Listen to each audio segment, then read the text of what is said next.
A 13 de maio, Natal vadairia, dos céus aparece a Virgem Maria. Eu vim para que todos tenham vida e a tenham em abundância.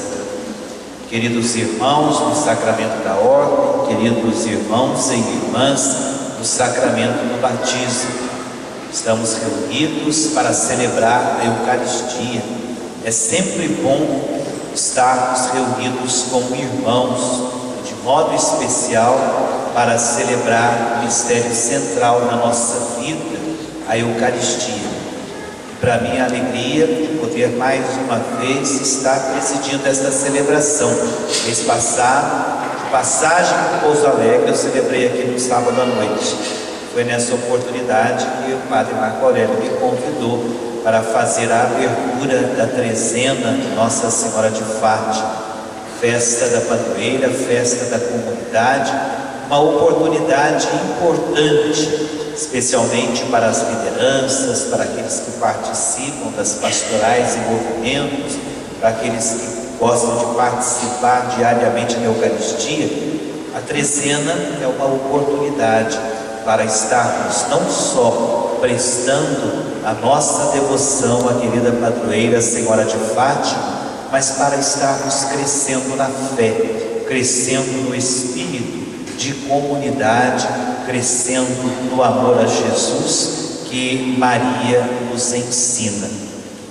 E hoje o tema escolhido, a Igreja Sacramento Universal de Salvação, em sintonia com as diretrizes da ação evangelizadora da Igreja no Brasil, que nós apontamos no ano passado, como oportunidade para que toda a caminhada pastoral da Igreja no Brasil pudesse ter também uma orientação, um objetivo comum.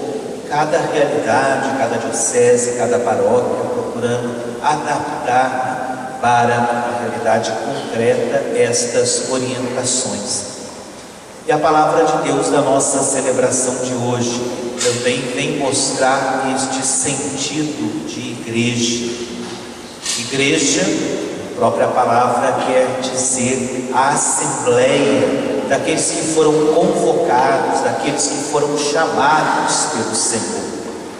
E nós, como igreja, fomos chamados, convocados pelo Senhor para estar aqui e acolhemos essa convocação. Acolhemos esse chamado, mas não é um chamado para um encontro qualquer ou para qualquer encontro, não é um chamado para um clube, não é um chamado para um time, mas um chamado para acolher a salvação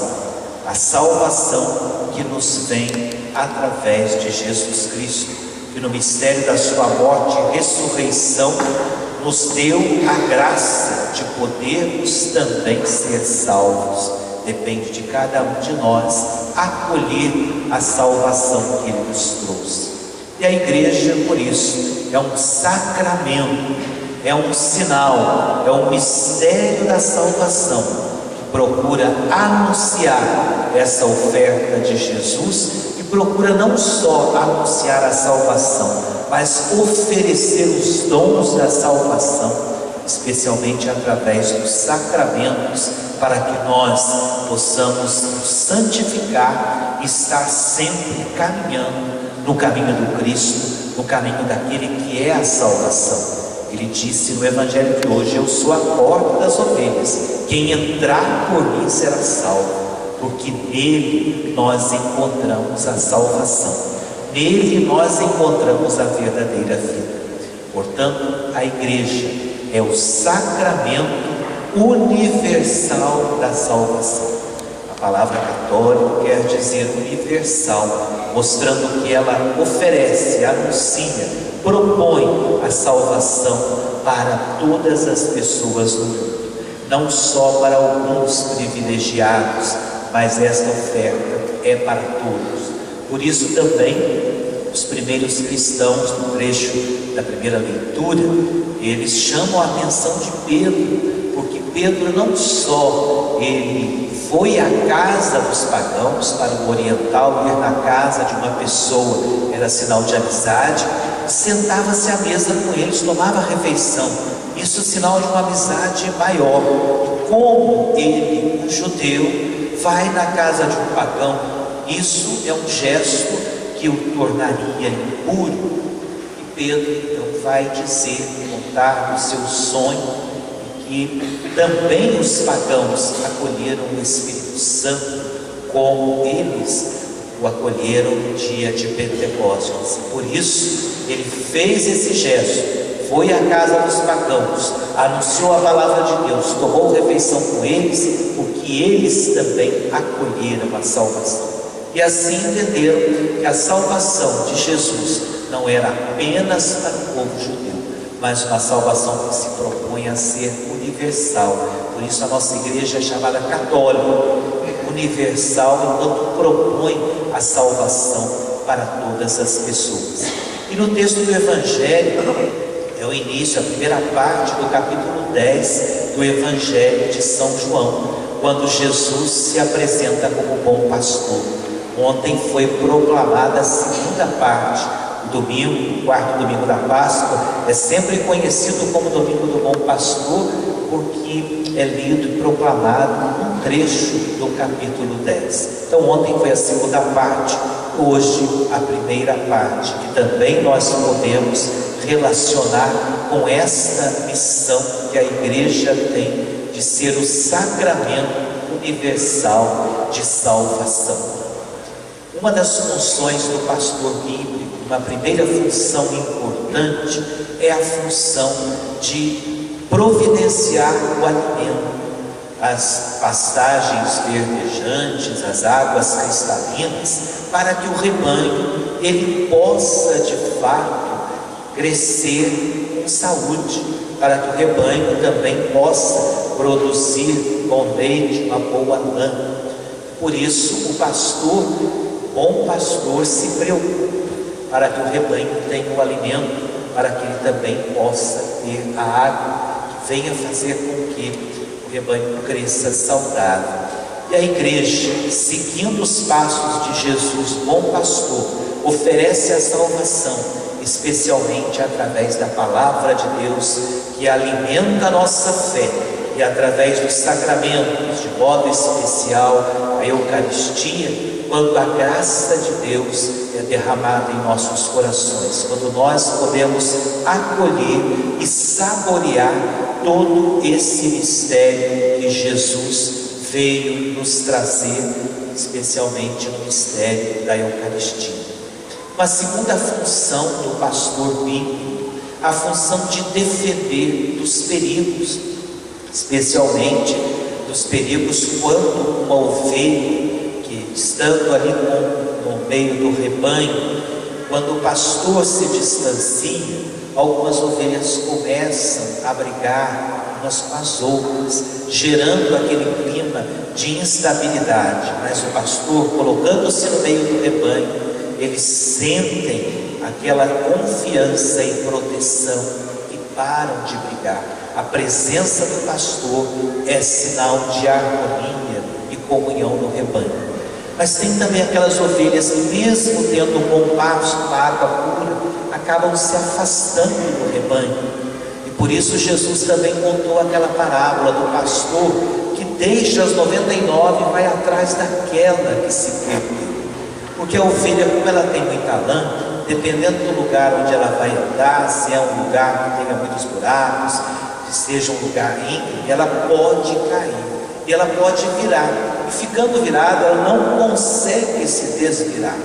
E com isso, ela corre risco, porque pode morrer por falta de ar, ou também ela vai ficar uma presa muito fácil de lobos, de onças, de animais selvagens. E é por isso que o pastor deixa as 99 e vai correndo atender aquela que pode estar numa situação difícil.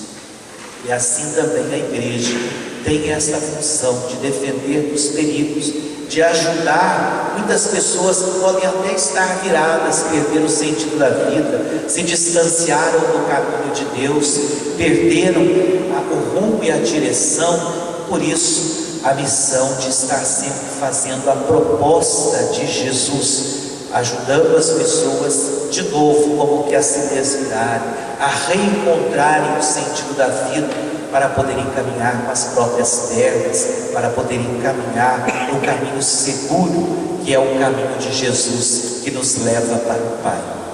E além de providenciar o alimento e defender dos perigos, o pastor também tem uma terceira função, a função de fazer aliança, de viver esse compromisso do amor. Como o pastor passa muitas horas do dia com o rebanho, ele cria esse laço afetivo com o rebanho. Por isso, quando ele chega no redil, ali no curral, ele chega, abre a porta, entra pela porta, porque ele não é nem ladrão, nem assaltante. Ele entra pela porta e chama as ovelhas pelo nome, e elas conhecem a sua voz, e por isso, ao serem chamadas, elas o seguem, porque elas não vão seguir um estranho, mas elas conhecem a voz do pastor e vão seguir aquele que é o seu pastor.